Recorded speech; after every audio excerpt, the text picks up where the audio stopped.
Hello shinobi, कैसे हो? उम्मीद है कि तुम सब ठीक होगे क्योंकि आज का एपिसोड तुम्हें हिलाकर रख देगा। इस बार कहानी साधारण नहीं है। परछाइयां पहले से ज्यादा गहरी हो चुकी हैं और सच इतना खतरनाक है कि हर शिनोबी का यकीन टूट सकता है। आज तुम वो देखोगे जिसकी किसी ने कल्पना भी नहीं की। एक फैसला, एक मोड़, एक ऐसा कदम जो पूरी दुनिया की किस्मत बदल देगा। तैयार हो जाओ क्योंकि इस एपिसोड में सस्पेंस सिर्फ शुरू होगा, खत्म नहीं। चलो शुरू करते हैं।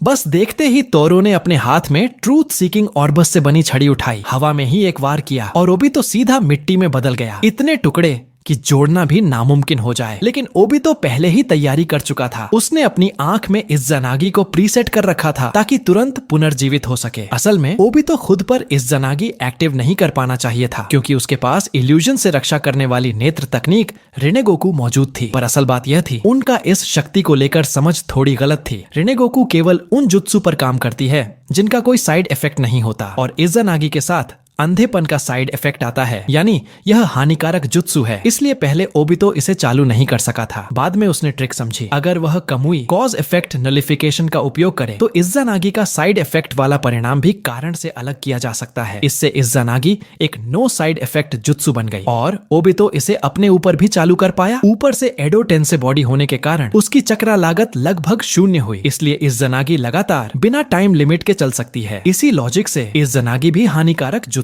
है, पर ओबितो के ऊपर इसका कोई प्रभाव नहीं पड़ेगा। अब उसे हराने का कोई तरीका नहीं बचता। कोई साइड इफेक्ट्स नहीं, कोई टाइम लिमिट नहीं, कोई कमजोरी नहीं। इज़्ज़ानागी एब्सोल्यूट इमोर्टैलिटी और साथ में एक ही बार में खत्म करने वाला कामुई और समय उल्टा चलाकर साथी को रिवाइव करने की टाइम रिवर्सल जुत्सु। ये है आज का उचिहा ओबितो। नारुतो भी देखकर दंग रह गया। लगता है फर्स्ट प्लेस का ताज मुझे अब उतारना पड़ेगा। अब जब ओबितो की सुरक्षा पक्की है, नारुतो और उसकी टीम पूरी ताकत के साथ इन दोनों अंडरवर्ल्ड ओत्सुत्सुकी कमांडर पर टूट पड़ी। आज के समय में नारुतो, हाशिरामा, ओरोचिमारू, ओबितो सबकी शक्ति आसमानी छलांग लगा चुकी है। इंद्र के मरने के बाद हाशिरामा को उसका 6th तोमोए रिनेगन विरासत में मिला और नारुतो, सास्के, हाशिरामा, ओबितो 4 लोगों की 6th तोमोए रिनेगन की परफेक्ट टीम बन गई। दोनों देवता पहले वाले ईशिकी से भी कई स्तर ऊपर के थे, लेकिन फिर भी लड़ाई बराबरी पर गई। नारुतो की dirty battle IQ strategies plus Obito की एब्सोल्यूट सर्वाइवल, आखिरकार धरती हिला देने वाली लड़ाई के बाद दोनों देवताओं को 6 पाथ्स चिबाकू टेंसे में सील कर दिया गया। इन सबको योमी राज्य का शासक दूर से देख रहा था। असल में ये पूरा युद्ध एक परीक्षा थी नारुतो और उसकी टीम के लिए, और जब उन्होंने परीक्षा पास की, वह छुपे रहने का कारण खत्म हो गया। वह आगे आया। उसका नाम ओत्सुत्सुकी कागेहिको, जो पहले था ताकामागाहारा का 3rd हैमर किंग, और हर हैमर किंग ओत्सुत्सुकी जाति के सबसे शक्तिशाली योद्धाओं में से एक होता है। उसने बस एक नजर डाली और नारुतो के 2 चिबाकू टेन से धड़ाम टूट कर गिर गए। दोनों बंधे देवता फिर से आजाद। फिर बस एक नजरों का आशीर्वाद और नारुतो की चक्रा पूरी तरह रिचार्ज कर दी। ऐसी शक्ति नारुतो ने आज तक किसी भी विरोधी में महसूस नहीं की थी। उसके पिछले जन्म में जिस ताकत को उसने नष्ट तक कर दिया था, यह उन सबसे कई स्तर ऊपर थी। पूरे निंजा वर्ल्ड के तमाम देवता स्तर के लोग भी योमी राजा की शक्ति के आधे के बराबर भी नहीं। अगर वह चाहे, एक ही पल में नारुतो और उसकी टीम को पूरी तरह मिटा सकता है, लेकिन उसने ऐसा नहीं किया क्योंकि वो जानता था कि नारुतो लोग यहाँ किस लिए आए हैं, मादारा के लिए। तब उसने खुद मादारा की स्थिति बताना शुरू किया। कुछ साल पहले मादारा ने अंडरवर्ल्ड टैबू तोड़ दिया था और बिना किसी कीमत के जिंदा होकर लौट आया। ये योमी राजा की लापरवाही थी। वह समझ ही नहीं पाया और 10 साल गुजर गए। जब उसे एहसास हुआ, उसने जबरदस्ती मादारा को फिर से अंडरवर्ल्ड में खींच लिया। असल में प्लान था उसे नर्क की सबसे गहरी जेल इटर्नल हेल में फेंक देना, जहां से कभी पुनर्जन्म न हो सके। लेकिन सौभाग्य से 3rd हैमर किंग ने अपने सारे अधिकार दांव पर लगाकर मादारा की जान बचा ली। बाद की बातचीत में 3rd हैमर किंग ने एक शर्त पर सहमति दी। नारुतो अपनी टीम को लेकर मादारा को वापस ले जा सकता है, लेकिन सास्के को अंडरवर्ल्ड के लिए काम करना होगा। हालांकि वह खुद ओत्सुत्सुकी वंश का था, फिर भी 3rd हैमर किंग उस हत्यारी विचारधारा को नहीं मानते जो कहती है कि विकास के लिए और ग्रहों को लूटो, सबका चक्रा छीन लो। इसलिए मरने के बाद उसे ही चुना गया अंडरवर्ल्ड का शासक बनने के लिए, क्योंकि अंडरवर्ल्ड का मकसद सिर्फ एक है, जीवन और मृत्यु दोनों के नियमों की सुरक्षा। कई हजार वर्षों के विकास के बाद ओत्सुत्सु की शक्ति इतनी बढ़ गई कि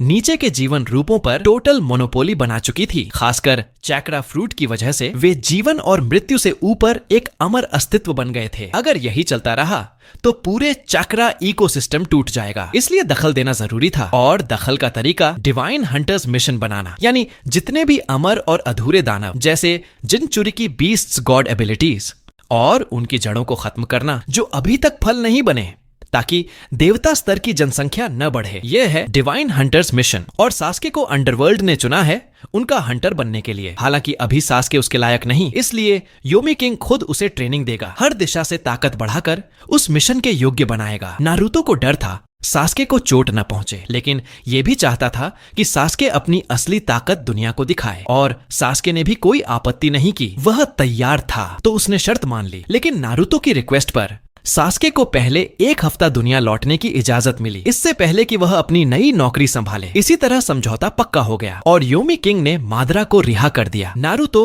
और टीम योमी गेट से सीधे दुनिया लौट आए। इसी दौरान दुनिया में हमला कर रहे किंशिकी और उराशिकी को क्रम से काकाशी, 4 कांगे और मिनाटो ने जीवित पकड़ लिया, क्योंकि नारुतो को उनकी जरूरत थी। क्यों? क्योंकि वह उन्हें जिंदा ही 10 टेल्स को खिलाने वाला था। जब इशिकी को हराया गया था, उसकी वह आंख जिसमें सुकुना हिकोना डाइकोकुटेन सील थी, नारुतो ने अपनी हथेली में ट्रांसप्लांट कर ली थी, और फिर आसान उपयोग के लिए नारुतो ने उस आंख को सैंड नीडल आई टेक्निक की सहायता से बाहरी रूप से दिखाई देने वाली आंख में बदल दिया। अब उसकी हथेली फिर से खाली थी, तो उसने किंशिकी की 6th मोए रिनेगन अपनी दोनों हथेलियों में ट्रांसप्लांट कर ली। जहां तक उराशिकी की रिनेगन की बात है, क्योंकि वह फ्यूचर रीडिंग और 1000 पेपर क्रेन समनिंग जैसी टाइम ट्विस्टिंग क्षमताओं वाली थी, नारुतो ने उसे मिनाटो को विरासत में देने का फैसला किया। सब रिनेगन देकर सेट होने के बाद नारुतो ने किंशिकी और उराशिकी को लेकर योमोत्सु हिरासाका से सेनरा हिडन केव में प्रवेश किया और दोनों को 10 टेल्स को खिला दिया। 10 साल पहले जब इशिकी को निगला था, तब ओबितो ने कमुई कॉज इफेक्ट नोलिफिकेशन से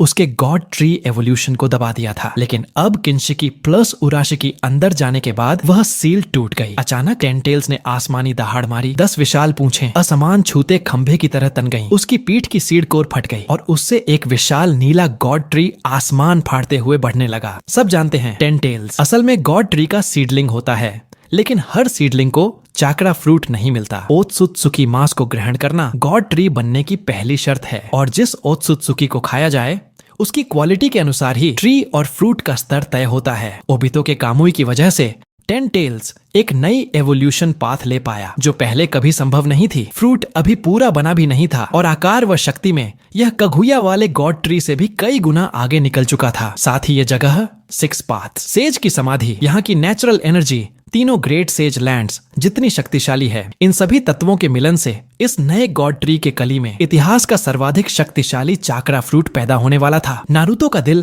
तेजी से धड़कने लगा। लंबे इंतजार के बाद अंततः गॉड ट्री की चोटी पर लाल प्रकाश से धड़कता हुआ चक्रा फ्रूट पूरी तरह तैयार हो गया। उत्साह चरम पर नारुतो ने हाथ बढ़ाया। चक्रा फ्रूट टूटकर सीधे उसके हाथों में आ गिरा। वह उसे सहलाते हुए अपनी 6th मोए रिनेगन से ध्यान से देखने लगा। उसे मालूम था यह फल कागुया द्वारा खाए हुए किसी भी फल से असीमित स्तर ऊपर है, क्योंकि उसके भविष्य वाले स्वरूप ने सब कुछ खोकर पिछले समय में वापस आकर जो इतने वर्षों की तैयारी की थी, वह आज रंग ला चुकी थी। उस ओत्सुत्सुकी क्लैन से लड़ने के लिए यह शक्ति अनिवार्य थी। नारुतो यह फल खाने ही वाला था, पर उसने पहले ओमोनोनुशी टेक्निक्स से कोशिश की कि एक और फ्रूट बन जाए, ताकि दुनिया में बाकी लोग भी यह शक्ति पा सकें। पर चाहे जितनी कोशिश की, चक्रा फ्रूट डुप्लीकेट नहीं हुआ, यानी इस चक्रा फ्रूट को कॉपी नहीं किया जा सकता। थोड़ा अफसोस करते हुए उसने वह विचार छोड़ दिया और फल खाने ही लगा था कि अचानक उसके सिर के ऊपर एक आवाज गूंज उठी। मैं सलाह दूंगा, इस लालच में मत पड़ो। आवाज सुनकर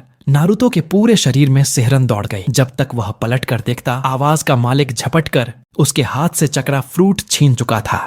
नारुतो घबरा गया। उसने तुरंत सामने नजर उठाई। सामने जो शख्स खड़ा था कद में बड़ा नहीं, लेकिन सिर पर ओत्सुत्सुकी के प्रतीक 2 सींग मौजूद थे, और उसे देखते ही नारुतो समझ गया यह ओत्सुत्सुकी है। लेकिन ऐसा ओत्सुत्सुकी जिसे उसके पिछले जन्म वाले ज्ञान में भी कभी नहीं देखा गया था। चक्रा फ्रूट छिन जाने की जलन नारुतो के अंदर तुरंत भड़क उठी। उसने बिना संकोच अपना गोल्डन चाकरा आर्म निकाला और विशाल बिग बॉल रासिंगन को आकार देकर सीधे उसके ऊपर फेंक दिया। लेकिन वह ओत्सुत्सुकी बिना किसी घबराहट के बस हाथ हिलाया और नारुतो का अटैक हवा में ही गायब हो गया। इतनी असीम शक्ति देखकर नारुतो के माथे पर पसीना छलक आया, और सबसे डरावनी बात, इतनी कमाल की टॉप सेंसिंग एबिलिटी होने के बावजूद वह दूसरे व्यक्ति को पास खड़ा महसूस तक नहीं कर पाया था। यानी उसकी ताकत पहले मिले उन सभी देवताओं से कई स्तर ऊपर, यहाँ तक कि 3rd हैमर किंग से भी ज्यादा खौफनाक होने की संभावना। नारुतो जान गया अगर यह शख्स शत्रु होता तो अभी तक चक्रा फ्रूट ही नहीं, नारुतो की जिंदगी भी जा चुकी होती। डर और शक से भरे मन से नारुतो ने उनसे पूछा, तुम हो कौन? और जवाब आया एक शांत लेकिन थरथरा देने वाली आवाज में, मैं हूँ ओत्सुत्सुकी रियुकी। कागुया मेरा पुराना साथी है। बहुत समय पहले जब कागुया हाई हेवंस रेल्म में रहती थी, वह एक समय ऋषि के साथ बिताया था। कागुया की अधिकतर कॉम्बैट टेक्निक्स उसी से मिली थी। यानी वह सिर्फ पुराना साथी ही नहीं बल्कि कागुया का असली गुरु था। और सिर्फ यही नहीं, वह नारुतो के अतीत और भविष्य दोनों को पूरी तरह जानता था। यह तक कि वह भविष्य से लौट कर आया है और आज उसका उद्देश्य नारुतो को गॉड ट्री फ्रूट खाने से रोकना था। रियुकी ने बताया, यह फल ओमोनो नुशी जुत्सु से कॉपी इसलिए नहीं हो सकता क्योंकि इसके अंदर कुछ बेहद खतरनाक छिपा हुआ है। फिर उसने समझाना शुरू किया, इतिहास का एक गहरा और भूला हुआ अध्याय, मोकुहाना लिनियज के शाप की शुरुआत। हजारों साल पहले ओत्सुत्सुकी क्लैन में एक व्यक्ति हुआ करता था। ओत्सुत्सुकी ताइदो वही था।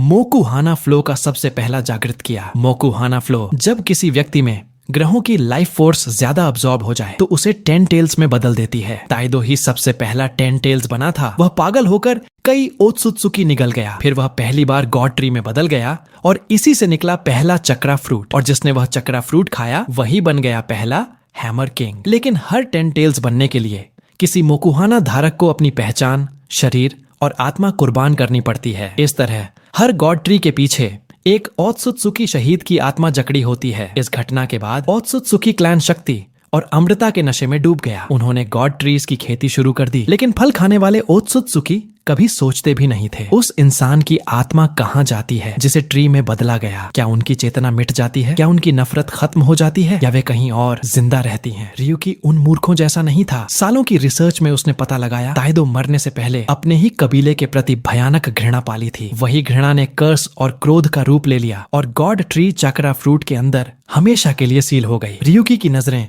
सीधे नारुतो पर टिक गईं। जब भी कोई यह चक्रा फ्रूट खाता है, वही कर्स उसके जीन में लिख दिया जाता है। धीरे धीरे उसका मन बदलता है और वह खुद को दूर कर देता है। इसी वजह से ओत्सुत्सुकी कबीला धीरे धीरे चक्रा का गुलाम बन गया। यही कारण है कि ओत्सुत्सुकी रियुकी ने नारुतो को यह फल खाने से रोक दिया। वह कहती है, वह नारुतो की मदद इसलिए कर रही है क्योंकि उनके उद्देश्य एक जैसे हैं। नारुतो चाहता है अपनी दुनिया को ओत्सुत्सुकी की अत्याचारों से बचाना और रियुकी चाहती है चक्रा फ्रूट के भीतर की श्रापित चेतना को मिटाना, ओत्सुत्सुकी कबीले को उसकी असली नैतिकता दिलाना और लूट मार से अलग जीवन का नया रास्ता देना। नारुतो ने 10 टेल्स की शक्ति को नियंत्रित कर सबसे परफेक्ट चक्रा फ्रूट को जन्म दिया। और ठीक जब वह उसे खाने ही वाला था, रियुकी ने समझाया कि फ्रूट में शाप है, खाने के बाद मनुष्य स्वयं को खो देगा। कभी कागुया भी चक्रा फ्रूट खाने के बाद अपना होश खो बैठी थी, पर वह गिफ्टेड फ्रूट था, इसलिए श्राप का प्रभाव पूरी तरह नहीं उभरा। रियुकी को उस श्राप की सच्चाई पता थी, इसीलिए उसने कभी चक्रा फ्रूट नहीं खाया। उसने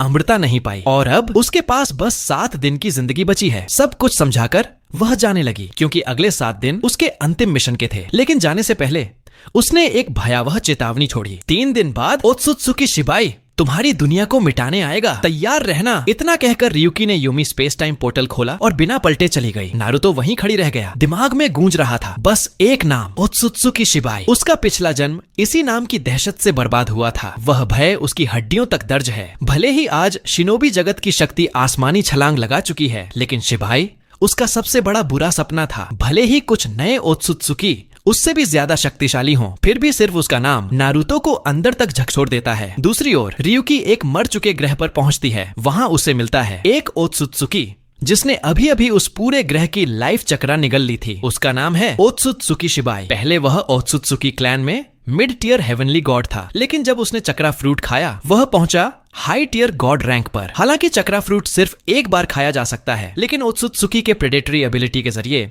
वह दूसरे ग्रहों से भी लाइफ चक्रा सोखकर अपनी शक्ति और रैंक लगातार बढ़ा सकता है। उनका नियम क्या? तलाशो, मारो, लूटो, यही है ओत्सुत्सुकी का खून में दर्ज विकास मार्ग। रियुकी बिना चक्रा फ्रूट खाए ही अपनी प्रतिभा पर अपर टियर गॉड रैंक तक पहुंची थी, जो ओत्सुत्सुकी इतिहास में लगभग गिने चुने लोग ही हैं। उसी समय रियुकी ने नारुतो से छीना हुआ वह अद्भुत चक्रा फ्रूट शिबाई के सामने जानबूझकर दिखाया। वह चक्रा फ्रूट इतना परफेक्ट कि शिबाई ने अपने द्वारा खाए हुए फ्रूट से भी ज्यादा श्रेष्ठ उसने तुरंत पहचान लिया। उसकी आंखों में लालच का तूफान फौरन उठ खड़ा हुआ, लेकिन चूंकि वह पहले ही एक चक्रा फ्रूट निगल चुका था तो वह फिर से खा नहीं सकता था। तभी उसकी बुरी नजर उस जमीन पर पड़ी जहां इतना हाई क्वालिटी फ्रूट पैदा हुआ था, यानी नारुतो की मदर प्लैनेट निंजा वर्ल्ड। जो भूमि इतना सर्वोत्तम चक्रा फ्रूट पैदा कर सके वह निश्चित रूप से असाधारण होनी चाहिए, और यही कारण था कि ryuki सीधे उसके पास आई थी। उसे नारुतो के पीछे भेजना यही था उसका हिडन ऑब्जेक्टिव। बिना दिखाए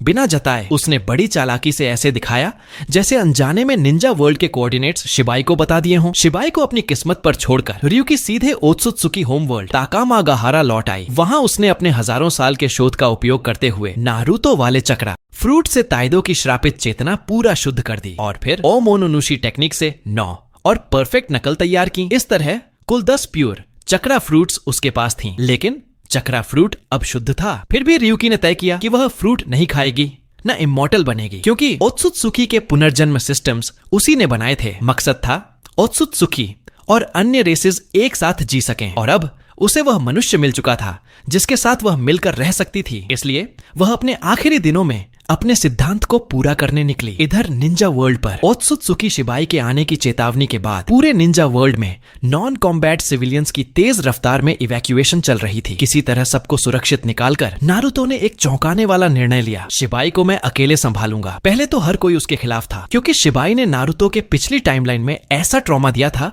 कि उसकी आत्मा तक जल गई थी। ये डर इतना गहरा था कि नाम सुनते ही उसका दिल कांप जाता था। चाहे आज उसका पावर लेवल किसी भी देवता से कम न हो, उसके विकास की एकमात्र दीवार यही डर था। अगर उसे अपना मन स्तर अनलॉक करना था तो उसे इस बुरे सपने को सीधे कुचलना ही था। एक प्योर 1v1 में जीवन मृत्यु की लड़ाई। और जब उसकी इच्छा पता चली तो सभी ने उसका निर्णय मंजूर कर लिया। 3 दिनों बाद आसमान की चादर अचानक फट गई। मृत्यु जैसी आभा पूरी दुनिया पर छा गई। ओत्सुत्सुकी शिबाई भीषण महिमा के साथ उतर आया। शिबाई ने चारों तरफ नजर दौड़ाई और फिर उसकी निगाह एक छोटी से पहाड़ी पर टिक गई। वहां खड़ा था एक नारंगी जैकेट और सुनहरे बाल वाला युवा उजुमाकी नारुतो। अकेला खड़ा उसका इंतजार कर रहा था, लेकिन शिबाई की नजर में मेरी जाति के अलावा बाकी सब नीचे जीव हैं। उसने तो उसे पहचानने के लिए ब्याकुग्न खोलने की जहमत भी नहीं समझी। बस हाथ घुमाया और एक चांदी जैसा एनर्जी स्फीयर उसकी तरफ फेंक दिया। इच्छा यह कि नारुतो को कचरा हटाने जैसा साफ कर दे। हालांकि यह उसकी कैजुअल अटैक थी, पर उसमें भरा चक्रा 10 टेल्स बॉम्ब के बराबर, 9 टेल्स वाले स्तर जितनी भारी। लेकिन शिबाई स्तब्ध हुआ, क्योंकि नारुतो ने बस दाहिना हाथ आगे किया और उसकी हथेली में जड़ी रिनेगन ने पूरा एनर्जी स्फीयर सीधा चुस लिया।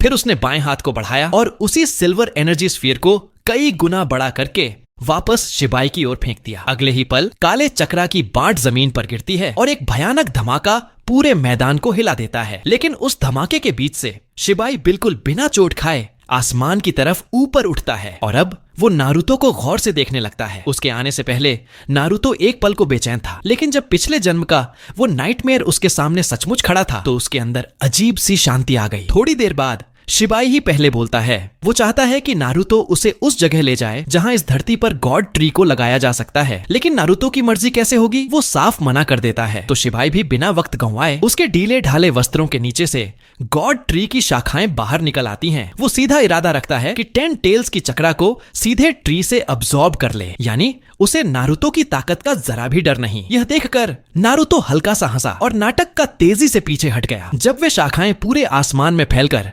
एक विशाल जाल सी बन गईं और वापस जाने का कोई रास्ता नहीं बचा, तभी नारुतो ने अचानक फ्लाइंग थंडर गॉड एक्टिव किया। एक झटके में वो गायब और अगले ही सेकंड वो शिबाई के ठीक सामने प्रकट। असल में जब दोनों पहली बार आमने सामने आए थे, नारुतो ने उसी वक्त उसके शरीर पर फ्लाइंग थंडर गॉड मार्क लगा दिया था। भले ही वह गॉड ट्री का छोटा सा हिस्सा ही क्यों ना हो, लेकिन वो शिबाई का हिस्सा था और वही काफी था। नारुतो तुरंत करीब आया और अपने दाएं हाथ के रिनेगन से ट्री की ऊर्जा को एक्सट्रैक्ट किया और एक लाल चमकता हुआ चक्रा फ्रूट निकाल लिया। ये देखकर शिबाई का गुस्सा फूट पड़ा। उसने तुरंत यिन यांग रिलीज से फ्लाइंग थंडर गॉड का निशान मिटाया और फिर एक्टिव किया ब्लैक 10 सेकंड मोड। काले प्रकाश की एक लकीर आसमान चीरकर ऊपर उठती है और एक काली हेवनली सोर्ड का रूप ले लेती है। वह सच में धरती को 2 हिस्सों में काट देना चाहता है। नारुतो ने हालात गंभीर समझकर तुरंत 6 पाथ्स 10 टेल्स चाक्रा मोड में प्रवेश किया। दहकते हुए सुनहरे पंजे उस काली तलवार को पकड़ लेते हैं। खाली हाथ तलवार रोकना, वो भी इतनी ताकतवर। लेकिन इस असाधारण शक्ति ने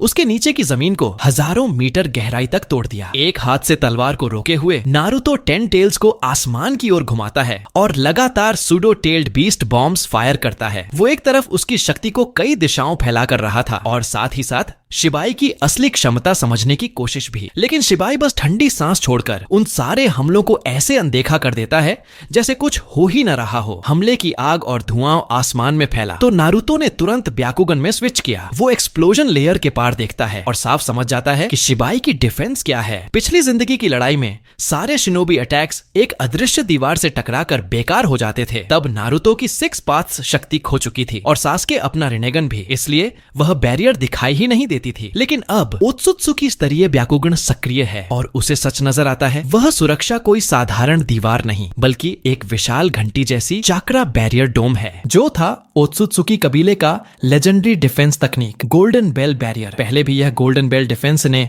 नारुतो, सास्के और सभी शिनोबी अटैक्स को आग की बारिश की तरह रोक रखा था। आखिर में केवल रॉक ली ने 8 गेट्स फॉर्मेशन की सबसे ताकतवर ताइजुत्सु से किसी तरह इसे तोड़ा था। अब जब नारुतो पूरी तरह समझ गया कि शिबाई का डिफेंस कैसे काम करता है, तो उसने फिर से रिनेगन एक्टिव किया और कंप्लीट बॉडी सुसानो को सीधे 10 टेल्स के विशाल शरीर पर आर्मर की तरह चढ़ा दिया। यिन यंग न्यूक्लियर फोर्स की उछाल के साथ नारुतो की शक्ति पहाड़ों को उठा दे, ऐसा प्रतीत हुआ। उसने जबरदस्ती शिबाई की उस काली हेवनली सोर्ड को उसके हाथों से छीन लिया और सीधा आउटर स्पेस में फेंक दिया। इसके तुरंत बाद उसने 6 पाथ्स, येन लाइटनिंग और पर्पल लाइटनिंग चक्रा मोड को कंबाइन किया। उसका गोल्डन बॉडी काले बिजली के साथ एक तेज प्रकाश रेखा बनकर टेल्ड बीस्ट प्रिजन की विस्फोट लहरों को चीरता हुआ आगे बढ़ा। उसी दौरान काली बिजली नारुतो की हथेली में भयावह रूप से इकट्ठा होती रही। उसे उसने दाएं हाथ के रिनेगन में खींचा और फिर बाएं हाथ के रिनेगन से रिलीज करके एम्पलीफाई कर दिया। उसके सामने एक तेजी से घूमता हुआ लाइटनिंग ड्रिल बन चुका था, जो सीधा शिबाई की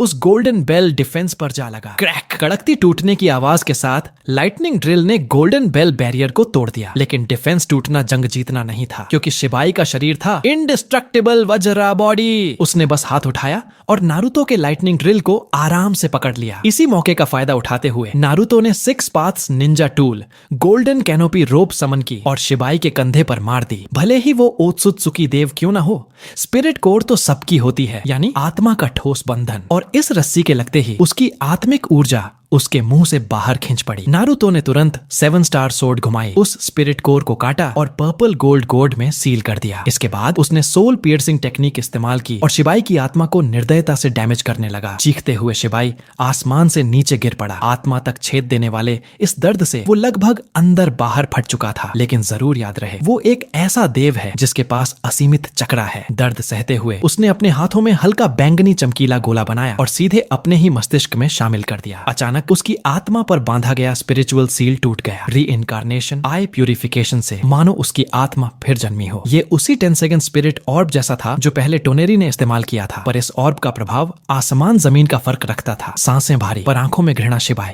फिर खड़ा हुआ। नारुतो ने ठंडी हंसी के साथ कहा, भगवान भी इतनी नीची, इतनी दयनीय शक्ल दिखा सकता है, एक नीच प्राणी से मिली। इस इंसल्ट ने शिबाई को आग बबूला कर दिया। वो बिना देर किए उच्च आसमान में गया और अपनी बाहें फैलाई। हजारों लाखों ऑल किलिंग ऐश बोन्स बारिश की तरह नीचे बरस पड़े। नारुतो हमलों को डॉज करते हुए अपनी आंखों से सुकुना ही कोना टेक्निक एक्टिव करता है और उन सारे बोन्स को छोटा कर देता है और फिर उन्हें डाइकोकुटेन स्पेस में स्टोर कर देता है। अगले ही पल वो उसी डाइकोकुटेन का प्रयोग शिबाई पर करता है। सभी ऑल किलिंग ऐश बोन्स को असली आकार में वापस लाकर उसकी ओर वापस फेंक देता है। लेकिन गोल्डन बेल बैरियर फिर सामने था और उसने उन सबको पूरी तरह रोक लिया। कई राउंड की लड़ाई के बाद आखिर शिबाई को समझ आ गया कि नारुतो कोई आसान शिकार नहीं है। अब उसे किसी भी तरह की कमीनी हरकत में समय नहीं गंवाना था। उसने आसमान की ओर हथेली उठाई और 10 सेकंड प्लेनेटरी बॉडी मैनिपुलेशन को एक्टिवेट किया। पल भर में आकाश का प्रकाश निकल गया और माहौल पूर्ण अंधकार में बदल गया। एक धरती जितना विशाल ग्रह धमाके के साथ पृथ्वी पर गिरने लगा। नारुतो का चेहरा गंभीर हो गया। क्षण भर सोचकर उसने क्रूरता से चक्रा को जलाया और दाएं हाथ रिनेगन की सुकुनाही कोना क्षमता को अपनी लिमिट तक पुश किया। उस विशाल ग्रह को धीरे धीरे श्रिंक करता गया, लेकिन वो इतना बड़ा था कि वह उसे सिर्फ 1/3 तक ही छोटा कर पाया। फिर उसने अपनी शैडो को मीडियम बनाकर ultra light weight rock jutsu डाली और उस ग्रह का वजन 1000 गुना घटा दिया। आखिर में 6 पाथ्स 10 टेल्स चाक्रा मोड में उसने एक अल्ट्रा जिगेंटिक टेल्ड बीस्ट बॉम्ब तैयार की, दाएं हाथ की रेनेगन से अब्सॉर्ब किया और बाएं हाथ की रेनेगन से 10 गुना एम्पलीफाई कर उस बम को तेजी से गिरते ग्रह पर दाग दिया। यह सब दिखने में लंबा लगे, पर हुआ सिर्फ कुछ ही सेकंडों में। एक विनाशकारी धमाके के साथ वो विशाल ग्रह अनगिनत टुकड़ों में बिखर गया और उन टुकड़ों ने दुनिया के अलग अलग हिस्सों पर बरसना शुरू कर दिया। शिबाई भी यह देखकर एक पल को दंग रह गया। उसे अब समझ आ गया, अब सच में सीरियस होना पड़ेगा। उसने तुरंत अपनी माथे पर स्थित रिने शारिंगन को खोल दिया। रिने शारिंगन खुलने का मतलब अब वो ऐसी जुत्सु चलाने वाला है